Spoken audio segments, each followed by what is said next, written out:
desde Uniradio y con las perillas de Gastón Pepe, comienza aquí a pie de página. ¿Cómo anda, Ventura? Muy bien, ¿usted cómo anda? Bueno, mire, la verdad que los plátanos me tienen no sé, la audiencia se estará dando cuenta de esta pelea que estoy dando. Usted tiene esa mirada romántica, me parece que es una especie de apología del delito. Tendría que estar en cana toda esa manga de plátano que tenemos ahí suelto, querido, cometiendo actos así contra la humanidad. Vos sabés que estoy pensando en eso, venía por San Martín, ¿viste? Yo decía, esta calle sería horrible si no fuera por los plátanos que le hacen una calle maravillosa. Después, bueno, sí, la vida, digamos, ¿qué querés? El amor nos trae las peores desgracias y las peores condiciones sublimes, digamos. Lo bueno trae lo malo trae lo bueno. No puedes esperar, ¿viste? Una cosa que tenga aspectos maravillosos y que no tenga alguna desgracia. ¿Qué querés? Lo veo Yin y Yang hoy no, lunes.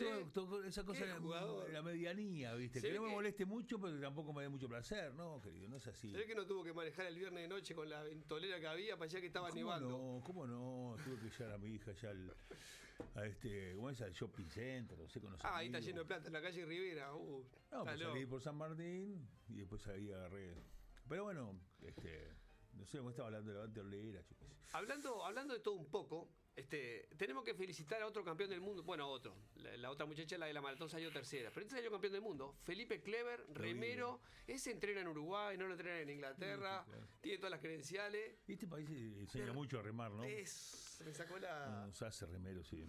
Si no remás acá, está frito. Quiero mandarle un saludo a un nuevo integrante de nuestra audiencia, que se llama Norberto Costabel, que dijo que a partir de hoy nos empezaba a escuchar. Bueno. Y se suma a la populosa barra que escucha a pie de página. Así que el saludo para él. Y además quiero aprovechar para decirle que la hija de Carlos Santos no se llama Margarita, sino que se llama María Rita. Que el deportista al que me referí otro día, que entrena en Brasil para evitar el tema del clima y demás, no es Sergio Laza, sino que es Emiliano Laza. Bueno. Salto largo, gran valor. Que el viceministro de Economía se llama Martín Valcorba y no Valcarde, como lo bauticé aquella vez, y que la pobreza en Argentina midió 31%. Pues ya no habíamos hablado. No, yo había dicho 60 y se me había ido la mopa. 50 habías dicho vos, yo te y le digo más, compré empanadas. Si queríamos, podíamos decir 60. Sí, por eso, y como no vamos a andar inflando la cosa. La verdad. Compré empanadas en Argentina y compré 6 empanadas por 6.000 pesos. Que son algo así como 180 pesos uruguayos, 30 pesos la empanada. Podríamos hacer el índice de empanada a pedido de Camila Cutro, que fue la que inventó para medir la región. Pero las que salen 48.000 que dijo Darín no la encontré. Quiero decir, no, yo estoy... ya lo gastaron bastante con eso. Bien, no hay, porque, digamos, debe haber algunas, ¿viste? El vivo traicionero, ¿viste? Estar en vivo, quiero decir, en ese sentido. Langosta el con vivo. No sé qué, porque capaz que andás a ver lo que comen ahí. Empanada de langosta, qué rico. Rico, ¿no? Se le saca la cáscara, imagino, ¿no? No, te la meten con cáscara y antena, todo para adentro. Depende del precio, ¿viste? El programa que vamos a tener hoy es un programa que tiene como un revival en algunos programas. Hoy estuve haciendo la cuenta, vamos 132 programas. Este sería el número 133. Y el de Neto que valió por uno, pero que fueron dos programas que quedaron los dos enlaces o sea que sería 134 que estamos haciendo.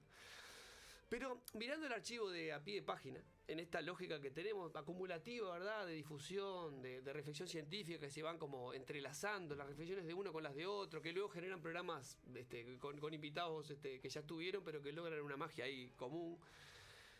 Tuvimos a María Fernanda de Torres Álvarez, que trabajaba aquel tema de la tierra, la vaca y nuestro diálogo con ese entorno. Ella señalaba, digamos, la importancia en la ganadería. Ella estaba en Francia, ¿se acuerda? Me acuerdo, una cuestión de la ganadería uruguaya, pero de una mirada como... romántica, diría yo, en algún punto, ¿no? Porque tenía esa cosa con las vacas. Tenía un vínculo. Con afecto, con esos animales que después nos íbamos a comer. Está bien. Es otra cosa, es otra forma, ¿no? De, digamos, romantizar la carne para que no podamos comerla después de la carne, ¿no? ¿Acaso aquella reflexión del Uruguay for Sport, del marronazo que decía Citarrosa, era una forma romántica o sensible de ver aquel dolor también, que se convertía en plata, ¿no? No solamente el churrasco. Miraba el churrasco con un poco de pena, digamos. ¿Verdad? Sí. Hay distintas formas de llegar a ese lugar. También lo hicimos con la profesora Leticia Poliak, que Leticia Poliak integra el equipo de las compañeras y el compañero que vamos a entrevistar hoy, ¿verdad? Que se acuerda que estuvo por Senegal, que andaba con aquella historia de la manteca de karité. Yo traté de reconstruir como pude, eso fue en 2023. Digo, para pensar la profundidad de este programa, ¿verdad? Es que va a llegar un momento no va a quedar nadie sin entrevistar. Vamos a terminar de analizar la totalidad, dijera que, ¿no? Pero bueno, entonces hay ahí como unos antecedentes. Y le voy a invitar para ver una película, ya que estamos en el tema, vaya a ver si puede, Perros, que es una película uruguayo-argentina sobre unos vecinos medio pitucos que le dejan a cuidar la casa y los perros, a los vecinos que no son tan pitucos. Bueno, genera una dinámica así de vínculo con los animales y con todo lo que seguramente tiene mucho que ver con las cosas que vamos a hablar en el día de hoy. Pasó de todo en la semana, ¿verdad? No vamos a tirar esto. La ONU nos dejó un montón de letras. Yo quería decir solo una cosa que me dejó. Uno siempre mira un costado de la noticia, está muy bien. Yo siempre veo el otro, esa cosa que capaz que es superficial, pero a mí me parece muy profunda. O sea, vos viste los atentados, sí, más que atentados, ¿no? Sí, esta destrucción de la humanidad, de 3 niñas, que es una cosa espantosa. También en ¿no? Argentina. Y acá en Uruguay, con esto de la fiscal, ¿qué destaca todo el mundo y que empieza a mí, por lo menos, a resultarme peligroso? No eran argentinos, eran mexicanos, colombianos, bolivianos, peruanos, justo aquella población con la que los argentinos tienen más xenofobia, ¿no? Ellos son los culpables. Como que hay una construcción ahí estigmatizante. No sé si construcción, pero básicamente lo que primero que destacan eran, no sé si bolivianos. Sí, peruanos, peruanos. Siempre esa cosa xenófoba que tendemos, ¿no? A tener. Y acá en Uruguay, obviamente, es el Comando Vermelho, yo qué sé cómo se llaman estos. Los que quisieron poner una granada o algo así en el fondo y tirar unos tiros, ¿no? Otro que tirar una granada. Hicieron un pozo en el fondo, por lo que estuve leyendo, no sé qué colegio fue como una cosa, de un llamado de atención, no sé. Pero enseguida, Comando Vermelho, no. Nosotros no fuimos, digamos, ¿no? Nosotros somos. Son los que vienen de afuera, ¿no? Hay ahí una pérdida del monopolio de la fuerza física en algunos lugares, digamos, del Estado. ¿Qué parece? Y bueno, yo me imaginaba que. En otros países, sí, capaz. En el fondo de la fiscal. Pero digo, el monopolio es un tipo ideal, o sea, eso no existe siempre en el territorio. Sí, siempre es una disputa en los territorios, ¿no? Pero bueno, más allá de eso, quería simplemente destacar esta tendencia que tenemos rápidamente a colocar en los extranjeros, en los otros, ¿no? Problema. ¿Vamos arriba con la entrevista? Vamos arriba con la entrevista en Martillando Abolladuras, con la entrevista de la semana. Martillando Abolladuras, la entrevista en A Pie de Página.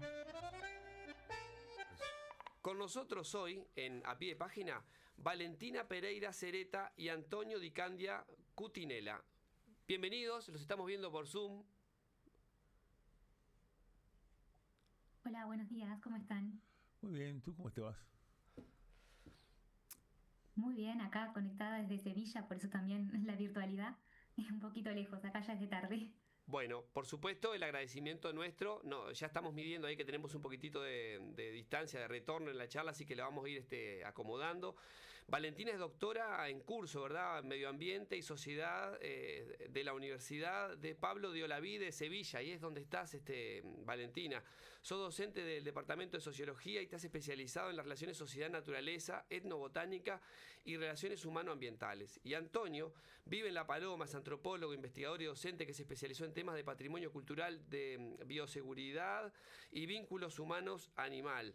Doctor en curso también en la Facultad Veterinaria sobre producción animal. Integran un grupo de investigación interdisciplinario que es el Grupo de Relaciones entre Humanos y Otros Animales, que creo que está en el marco del CURE, que tienen una página que yo estuve mirando hoy, es casayantropología.com. Así que bueno, bienvenidos. Intenté hacer una presentación lo más prolija posible, pero entiendo que lo más rico va a ser poder escucharlos. Nosotros tratamos de introducir en este breve picoteo que hacemos al inicio el tema, pero de pronto, como nuestra audiencia no es experta en el tema de pronto específico que estamos entrevistando, estaría bueno que ustedes le puedan como contar, introducirnos a todos.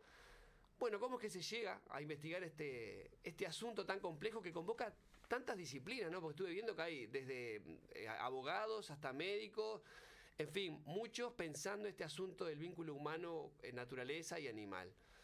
Así que, ¿por dónde arrancamos? Ustedes nos guían.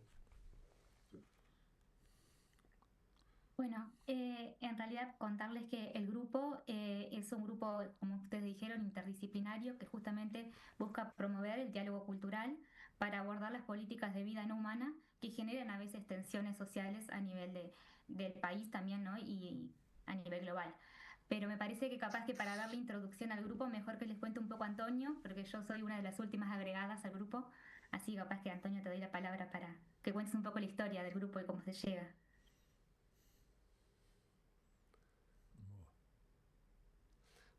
No estamos escuchando a Antonio. Para Antonio, no te gastes la letra, que no queremos perdernos nada.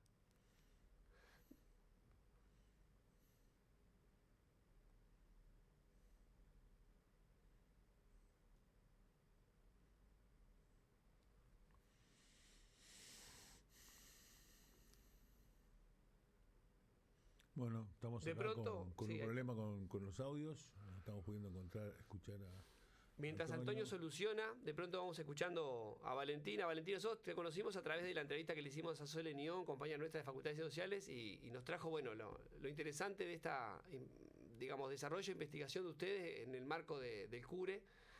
Bueno, en esta cuestión compleja, ¿verdad? Porque uno tiene lo que traíamos al inicio, un vínculo con la naturaleza de pronto muy sesgada por una mirada instrumental o de productiva, digamos, ¿no? Ahí Gastón está con el control remoto. Ahí te escuchamos, Antonio, capaz, así.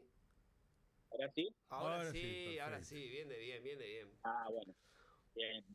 Buenos días. Disculpen, sé que tengo un problemita con el micrófono de la laptop. Bueno, este equipo comienza de alguna manera liderado, hasta el día de hoy, pero quien nos convoca a diferentes investigadores e investigadoras, en su momento, por allá por el año 2016, con las primeras conversaciones, fue el doctor Juan Martín Davesíes, docente, investigador del CURE, y empezó a reunir investigadores e investigadoras que estábamos interesados en esta cuestión de los vínculos entre humanos y animales en ese entonces, y que además teníamos una presencia, un aterrizaje de nuestros estudios en la zona este, principalmente en el área protegida, en las zonas de área protegida de la región este. Entonces ahí empezamos a reunirnos, a armar proyectos, a tener unas instancias muy interesantes de debates, de discusiones, de bajar categorías, de análisis, de líneas de trabajo, posibles líneas de trabajo en el territorio, cómo se articula la sociedad civil, el Estado, los productores, en toda esta dinámica del vínculo humano-animal. Y en ese entonces, en la página Casa y Antropología, estamos ahí listados los investigadores que algunos estamos más permanentes, dependiendo del tipo de proyecto, entramos, salimos y vamos y venimos, pero somos un grupo amplio y interdisciplinario, donde habemos, más allá de que una base sobre todo que proviene de las ciencias sociales y humanas, antropólogos, de la sociología, abogados, también hay biólogos. Hay un cazador también en el equipo, es Pablo González. Es un equipo muy interesante y muy diverso, desde las artes también. Un estudiante también. Entonces, bueno, estudiante, ahora ya es egresado, pero sí, también siempre tratamos de involucrar estudiantes y también conectar con otros tipos de saberes en territorio, con docentes también. Nos dedicamos tanto a la investigación, a la docencia como a la extensión. Empezamos trabajando sobre la caza, sobre todo los impactos que tiene el jabalí en la zona este del Uruguay. Y acá es donde empezamos a ver algunos conceptos que son básicos para entender a lo que nos dedicamos, digamos, ¿no? Para empezar, algo que está presente en nuestra vida continuamente, pero que muchas veces que no sabemos que lo hacemos porque son cuestiones culturales, son cuestiones que aprendemos en sociedad, en la familia, en comunidad, que las ritualizamos, que las hacemos, pero de alguna manera están reguladas por un Estado o diferentes tipos de poder y es la vía política, este concepto un poco que llevó adelante Michel Foucault en varios de sus trabajos, por ejemplo, Historia de la Sexualidad. Bueno, ese es el más clásico, que la vía política lo que tiene que ver es con cómo el poder o poderes regulan la vida y la muerte de las poblaciones. ¿Tá? Esto viene atado a otro concepto, que es uno de los que trabajamos en el equipo, que es el de bioseguridad, que tiene que ver con un conjunto de prácticas, de normas, de procedimientos para prevenir y controlar, entre comillas, riesgos biológicos que afectan a la salud humana, animal y ambiental. Es decir, nosotros nos paramos un poco en varios de esos conceptos, quizás son como el denominador común de varios de nuestros trabajos, ¿no? Si hablamos de biopolítica, si hablamos de que hay un poder que regula la vida y la muerte de los seres vivos en general,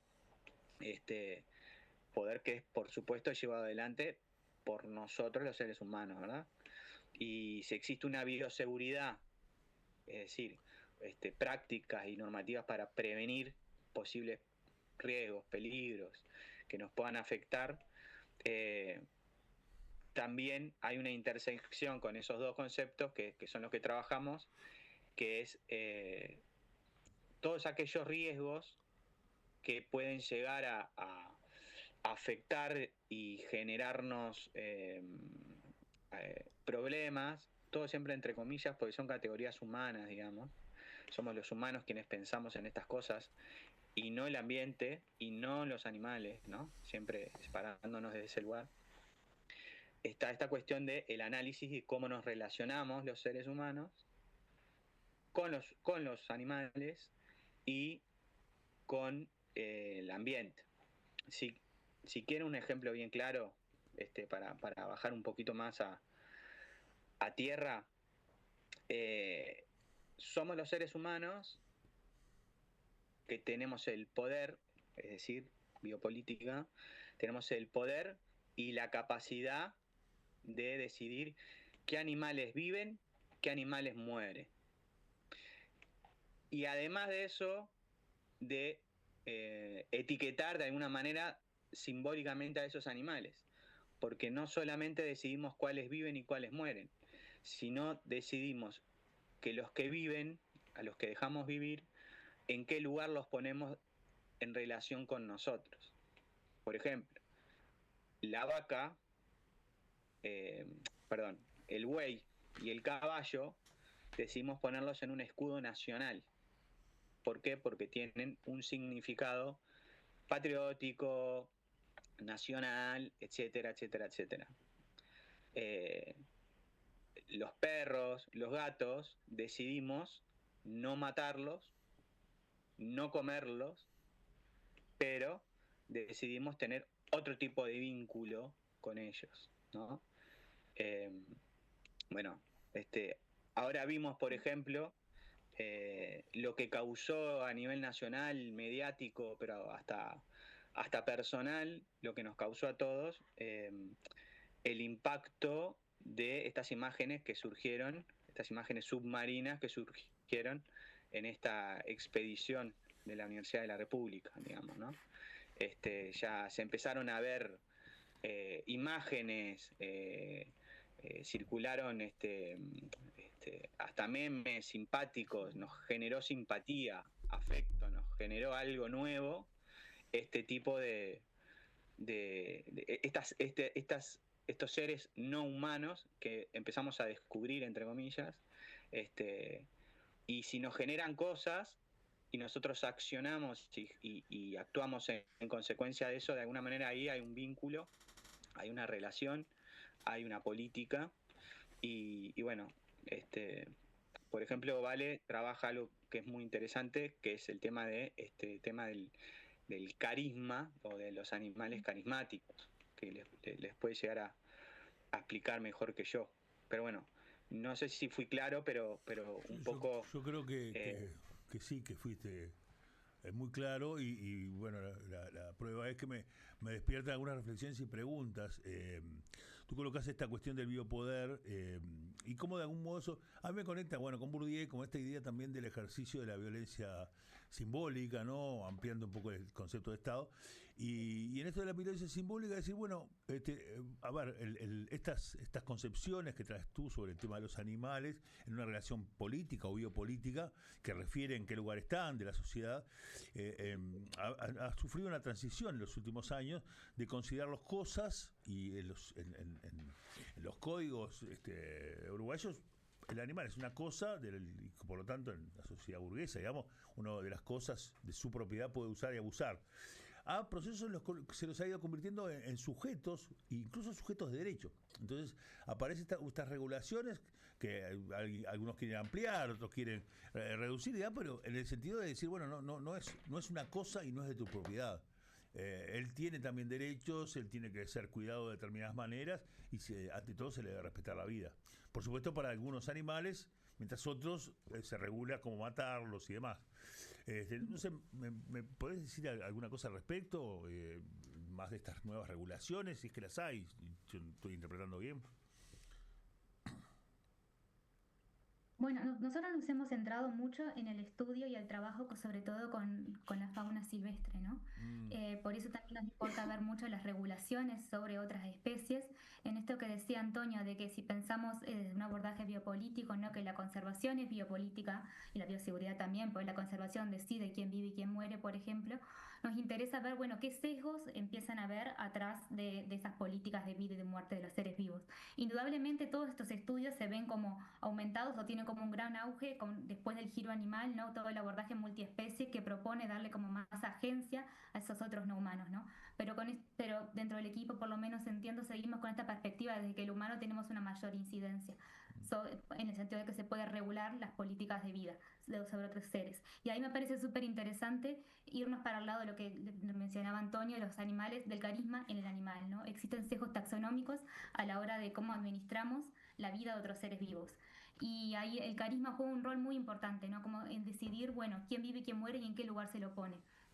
Por ejemplo, sin irnos como a los animales domésticos, que ya es otro campo, si vamos al campo de los animales más silvestres, tenemos por ejemplo al jabalí y al ciervo axis, ¿no? Que son dos especies catalogadas plagas, dos especies que fueron introducidas en el 40, sin embargo el trato que se les da a la misma, si bien están reguladas las dos por leyes que habilitan ciertos tipos de caza, es diferente. Y ahí empezamos a ver los sesgos que empiezan a ver de tipo carismático, tal vez, de qué animales son definidos como lindos, qué animales son definidos como feos, y en ese sentido, algo tan simple como lo estético puede definir también una política de vida, una regulación de vida o muerte de los seres, ¿no?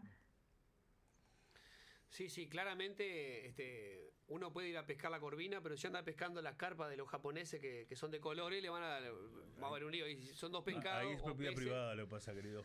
Me quedé pensando en algo, porque este vínculo humano con lo animal, uno puede de pronto tener una interpretación muy estática en donde el humano siempre es humano y el animal siempre es animal. Pero entiendo que con algunos animales hemos tenido un vínculo dialéctico de retroalimentación o de codeterminación, en donde el perro es ese vínculo con nosotros como perro porque lo hemos criado junto con nosotros y nos hemos criado con los perros. Lo mismo que las vacas en esa elección genética, las que algunas tienen las posibilidades de dar más leche, las que tienen más carne o la carne más tierna. Y aquello es un producto humano, entonces esa lejanía a veces digamos, de lo humano con lo animal en su elección, a quién matamos y a quién no, de pronto tiene un vínculo también con esta relación dialéctica de animales prácticamente creados por nosotros, ¿no? Imagino que el gato es una versión el gato mimoso, dijeron los argentinos, es una versión muy domesticada de algún gato silvestre, ¿no? ¿Qué me proponen así en relación dialéctica en esta construcción? Salvo cuando el perro se vuelve salvaje y se come las ovejas. Ahí pasa de ser el mejor amigo del hombre a ser el peor enemigo. Bueno, ahí va, y ahí el instinto no lo puede manejar, pero entiendo que ahí las categorías están condicionadas por esa relación con lo humano. Sí. Bueno, ahí... Perdón, anda Antonio. Dale, vale. Las dos respuestas queremos, No, que capaz que les quería poner como ejemplo un artículo que estoy trabajando, que lo publiqué recientemente, que tiene que ver con mi doctorado, que es en el caso del jabalí, ¿no? Yo para el jabalí en Uruguay trabajo, bueno, cómo se construye la animalidad del jabalí, más allá de lo que ya venían trabajando Antonio y el equipo de trabajo que hablaban de un jabalí como más rival de caza o un jabalí objeto de políticas de erradicación, ¿no? Que son dos jabalíes en realidad diferentes. Entonces, ¿pero por qué se dan eso? Se dan por dos factores que en realidad están como en interacción. Por un lado, la parte más fenomenológica, ¿no? Del encuentro con ese animal, el encuentro cotidiano con ese animal, va configurando una animalidad específica, ¿no? Ese cazador, por ejemplo, que se encuentra diariamente al salir a cazar jabalíes. Pero por otro también hay ciertos marcos, en realidad ciertos contextos políticos y sociales que van a determinar que el jabalí sea objeto de caza o objeto de erradicación. Y ahí los vínculos que se van a entablar son diferentes. Entonces nosotros hablamos mucho de animalidades fluidas, porque van como transformándose en los vínculos, pero siempre un poco determinadas por ese contexto. Y algo interesante que me pasó durante el trabajo de campo fue decir, bueno, veníamos con toda esta idea de los jabalíes como objeto de erradicación o objeto de caza, y estaba haciendo una entrevista, ¿no? En una estancia y me estaban hablando de la fiereza de los jabalíes y llegamos a una parte donde tenían un jabalí que lo habían creado como mascota, ¿no? Entonces eso se le suma como una nueva animalidad, como en un mismo contexto también, por el vínculo cotidiano, por las relaciones de crianza tal vez, ese jabalí ya dejaba de ser ese monstruo del antropoceno, como a veces hablamos de los jabalíes, para ser en realidad una mascota o ser criado cuasi una mascota, ¿no? Entonces Sí. es muy dinámico y fluida la construcción de las animalidades.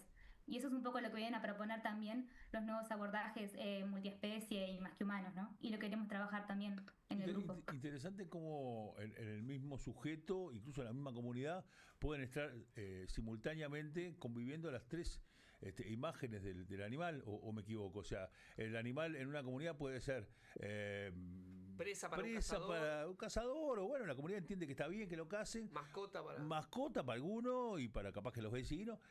Y también plaga a la que hay que exterminar. Y las tres conviven incluso en un mismo individuo. ¿Sí? Digo, tu trabajo Sí, de campo que has visto. sí, a veces puede pasar que sean individuos separados, claro, ¿no? A veces capaz, pero también en este caso puntual estaban conviviendo esas dos, por lo menos, animalidades del jabalí en la misma persona, ¿no? Claro. Y eso también es lo interesante de la complejidad de los vínculos con los otros animales. Antonio, vos ibas a decir algo también. Sí,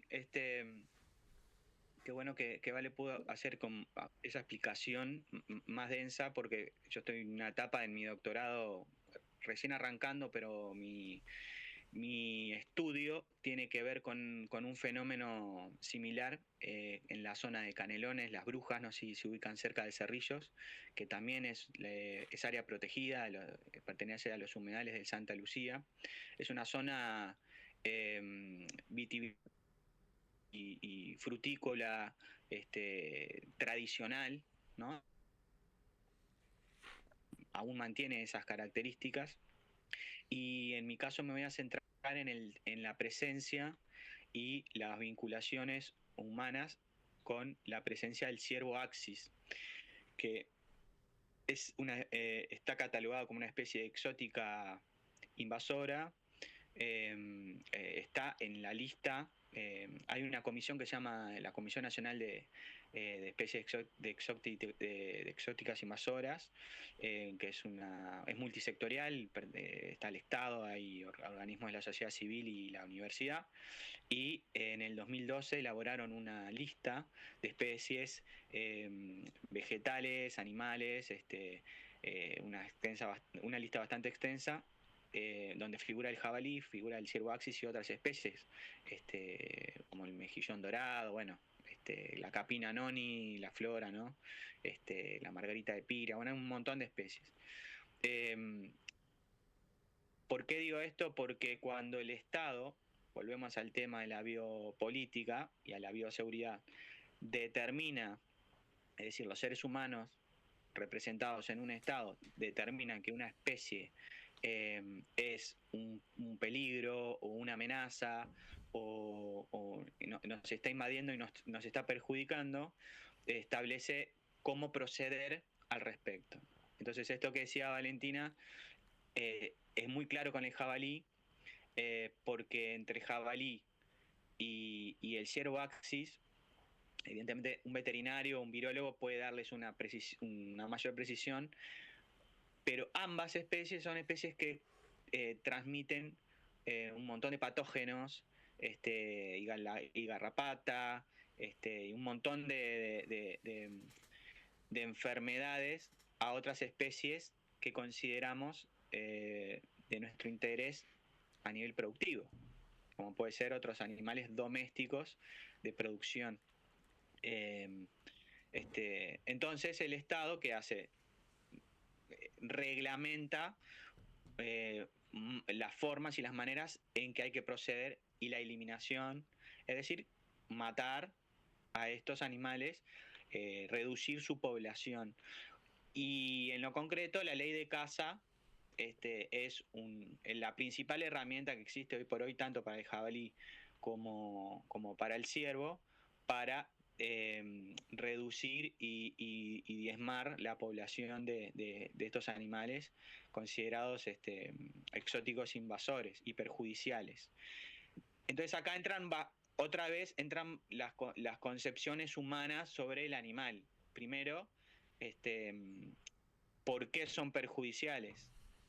Y en esa construcción, que es histórica, entran en juego diferentes tipos de intereses al respecto. El jabalí en su momento, que fue introducido, como decía Vale, en los años 40, se fue de las manos, se introdujo con fines de caza deportiva, fue en Anchorena, digamos, que lo introdujo al ciervo y al jabalí, y se fue de las manos, después invadió otros nichos, otros ecosistemas, y ahora llegó hasta Brasil, digamos, ¿no? Por mencionar la expansión que tuvo.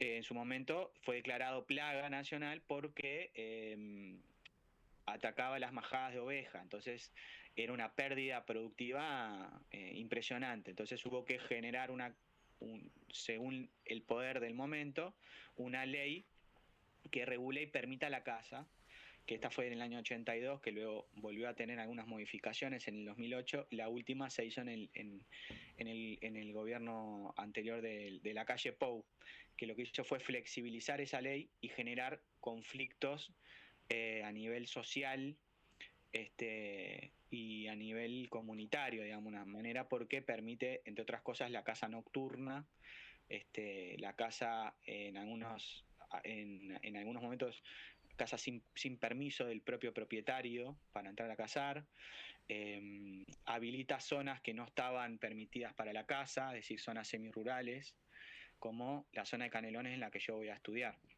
Entonces, yendo al punto de mi trabajo, lo que voy a estudiar es cómo la presencia del ciervo axis, que es considerado para las poblaciones, las familias tradicionales que de toda la vida se dedicaron a la uva, a la fruta, a ese tipo de producciones, viene siendo de alguna manera perjudicadas en su producción, en su economía, en su sustento por este animal que antes no habitaba en la zona y ahora hace un tiempo habita.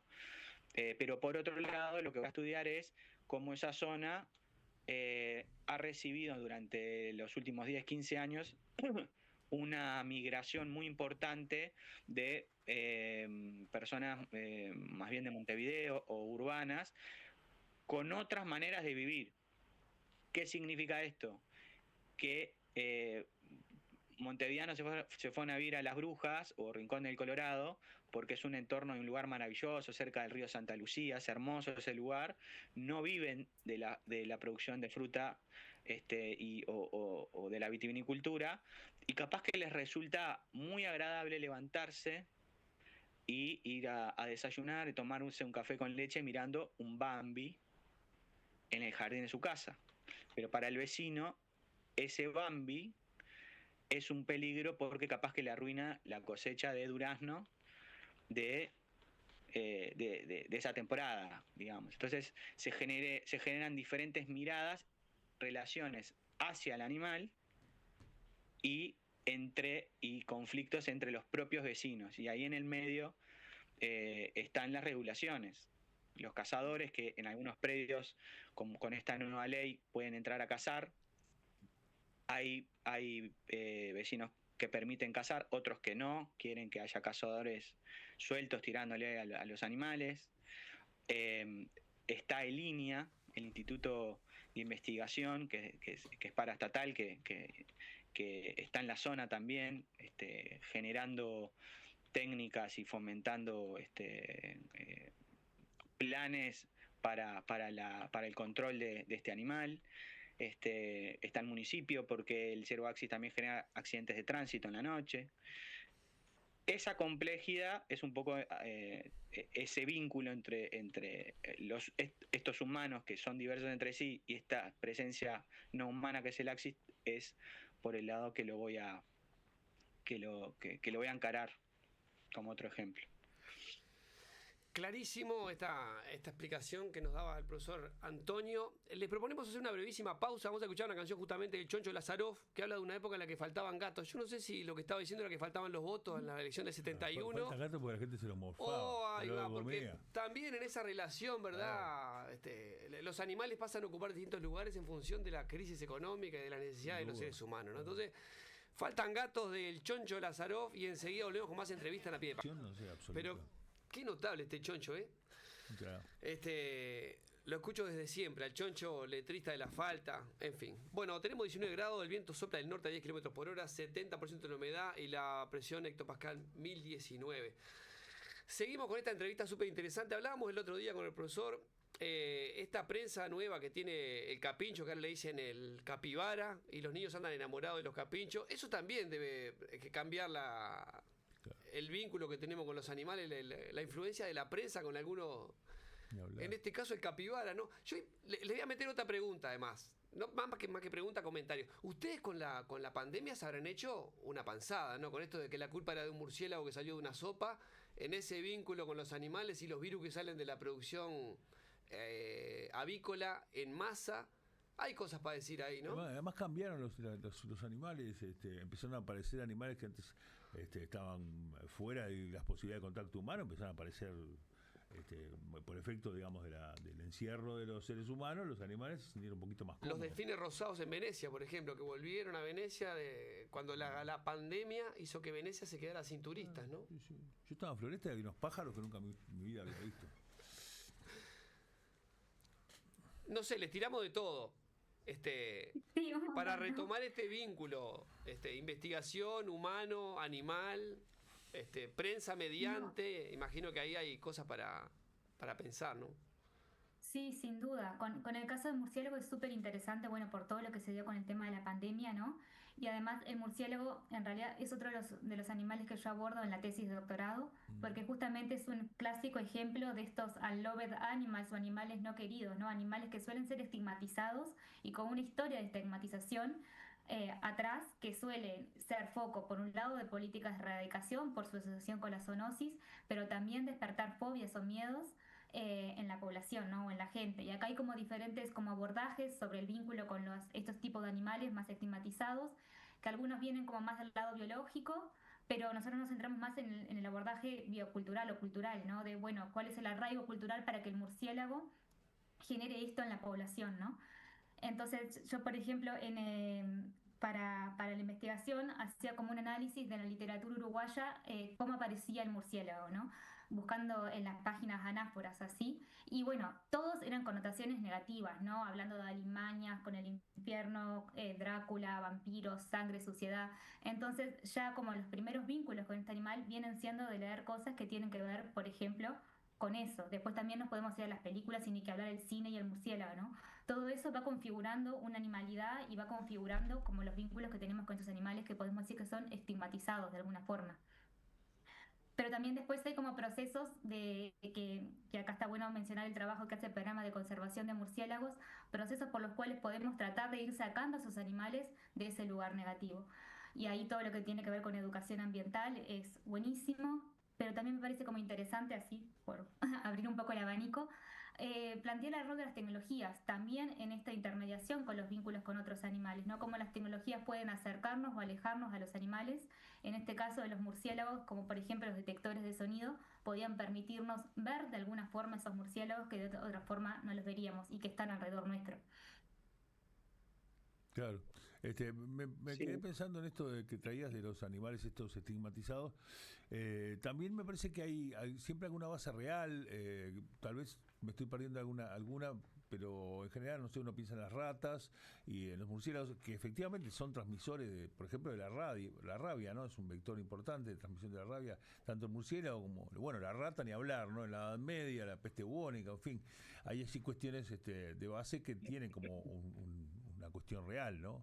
Y a veces se pierde el papel que tienen los murciélagos, por ejemplo, bueno, todas sus funciones vinculadas, no sé, a control de otros insectos, de otros insectos. Bueno, el murciélago no parece no ser un insecto, pero bueno, de los insectos. Digamos. Exactamente. Pero digo, parecería que hubiera una base real ahí, ¿no? De por qué se los estigmatiza o no necesariamente, o solo cultural, digamos, solo por su aspecto. No, sin duda, como hablábamos hoy, hay una complejidad en los vínculos con otros animales, hay una base real en el caso de estos animales que puede ser como una de las bases para que se desarrollen después esas actitudes, pero después también hay todo un tema cultural de cómo se continúa, ¿no? Claro. Eso, por ejemplo, en la educación de qué hacer si entra un murciélago a mi casa, ¿no? Lo primero que te dice, lo primero que uno puede querer hacer es espantarlo o algo, y eso es peor, porque generas un contacto con ese animal que puede o no tener rabia, ¿no?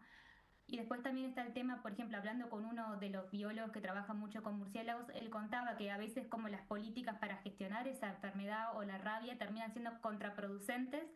Por ejemplo, extinguir una colonia de murciélagos porque se detectó un caso de rabia puede ser contraproducente y puede incluso fomentar que avance la enfermedad, ¿no? Claro. Entonces, también cómo se trata y cómo se aborda tanto el vínculo cotidiano como a nivel política más de Estado, ¿no? Cómo gestionar los casos de zoonosis, por ejemplo. Claro, que preguntaba, ¿y Batman o Drácula? Sí. Es tal cual como dice Vale, el vínculo entre humanos y animales existió desde que somos sapiens y desde antes, digamos. Existió este vínculo, existió una manera de mirar a esas otras presencias no humanas y ya les digo, catalogarlos, categorizarlos de acuerdo a nuestras necesidades. Hay animales no solo para comer o para matar o no matar, sino para venerar, digamos, y desde un comienzo en eso hay arte rupestre, hay figuras prehistóricas hechas por humanos donde que simbolizan que son con formas de animales.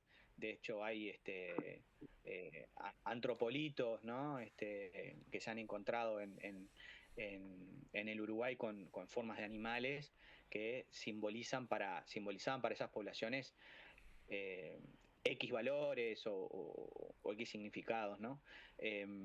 Eso ha sido durante toda nuestra historia, toda nuestra existencia, y eso también afecta de alguna manera las políticas públicas que nuestro cotidiano vivir, nuestro comportamiento, pero en definitiva también nuestras políticas públicas, ¿no? Que son de alguna manera también permeadas por intereses políticos, económicos y de todo tipo. Hablamos de la ley de caza, ¿no?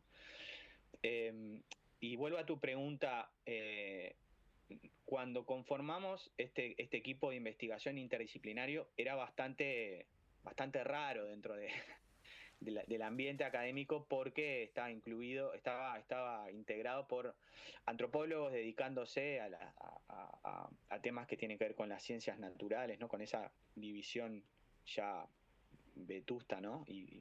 y tradicional, esas separaciones entre las ciencias.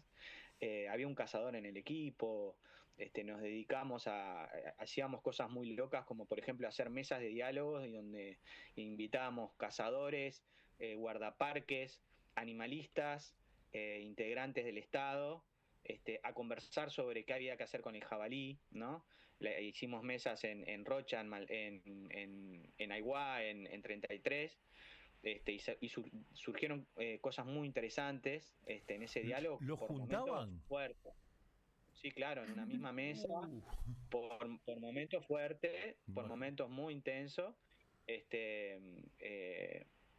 y muy rico, y generamos un informe que entregamos, un informe con recomendaciones que surgieron de todas esas miradas de cómo atender la cuestión de la caza del jabalí, que la caza del jabalí incluye perros de caza, porque acá se caza con perros. Entonces también estaba esa cuestión del cuidado y el manejo de los perros. Pero cuando cayó la pandemia, por decirlo de alguna manera, cayó, porque no cayó, la generamos los seres humanos, ¿verdad? Nosotros ya teníamos como este margen de avance sobre estos temas. Recién nos habíamos conformado, ya estábamos en el segundo proyecto o tercero, ya no recuerdo bien, y ya estábamos planteando a nivel académico cosas que en otros lugares ya estaban dando vueltas, que es la necesidad de integrar las miradas que problematicen la salud humana, animal y ambiental como una sola, ¿no? Como en una interconexión entre de estas dimensiones, que había que romper con esta cuestión de estudiar por un lado los veterinarios, los animales o los biólogos, o los conservacionistas o los antropólogos solo dedicarse a las personas. Bueno, no, tenemos que mirarlo de esa manera, porque de alguna manera es en esa interacción y es en el ser humano el que en su desarrollo sea dentro de un sistema global, cada vez más globalizado, genera este tipo de problemas que se van de las manos. En uno de esos proyectos entrevisté especialistas en bioseguridad, y uno de ellos, que había sido director de salud en el gobierno de Valle, el doctor Stoll, él me decía que ya en ese momento había reuniones a nivel internacional donde ya se manejaba a fines de los 90 y principios del 2000 protocolos internacionales. Ya había países que ya estaban manejando protocolos internacionales porque preveían una pandemia cada 6 o 7 años. Y esto fue en el 2000, estas reuniones fueron a principios del 2000. De hecho, hay un procedimiento que se actualiza durante esa gestión, y en realidad se termina de actualizar en el 2005, sobre cómo protocolo de actuación para situaciones de epidemiológicas, que es un protocolo de salud pública donde hace una lista, o sea, es una actualización de un protocolo, que el anterior protocolo había sido de la gripe española. Imagínense, claro, que estuvimos casi 80 años, claro, con un mismo protocolo de actuación. Es decir, cómo actúan las direcciones de epidemiología de salud pública frente al antivirus, frente a la rabia, frente a otro tipo de zoonosis, ¿no? Entonces, ya desde ahí se veía como un potencial problema, y si vemos desde principios del 2000 hasta ahora, hubo, es más, el periodo entre pandemias fue cada vez más corto, digamos, ¿no? Claro. La H1N1, la gripe aviar, la vaca loca, bueno, no todas la gripe afectaban porcina, la salud humana. La porcina, ¿no? Hay de todo un poco. Bueno, ahora la aviar volvió, pasó a otro tipo de especies, hizo unos cambios, unas mutaciones genéticas, y pasó a otro tipo de especies. Entonces, bueno, ¿por qué esta mirada, que yo lo abordo también desde mi trabajo de investigación de doctorado?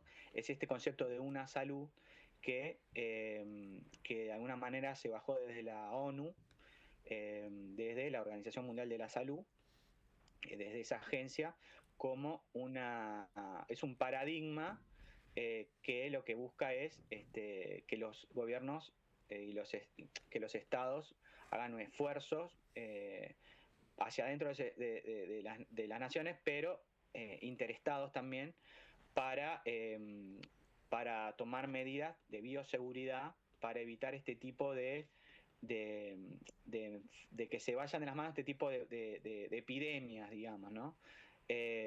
¿Por qué? Porque hay un mercado cada vez más globalizado, porque hay un trasiego de especies cada vez mayor, porque los sistemas de producción agraria son cada vez menos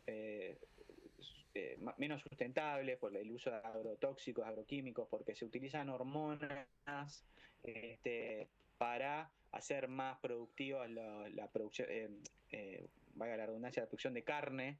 Entonces las bacterias se hacen cada vez más resistentes a esas porquerías que le echamos, y porque si yo le vacuno y pongo hormonas y lo que sea en un animal doméstico, una vaca, voy a tener menos chance de que se me muera, y voy a tener vacas más gordas, y si lo produzco de tal manera, la encierro y no le doy pastura y les doy un forraje que aparte se hace con maíz u otros tipos de oleaginosos transgénicos, vamos a tener mayor producción.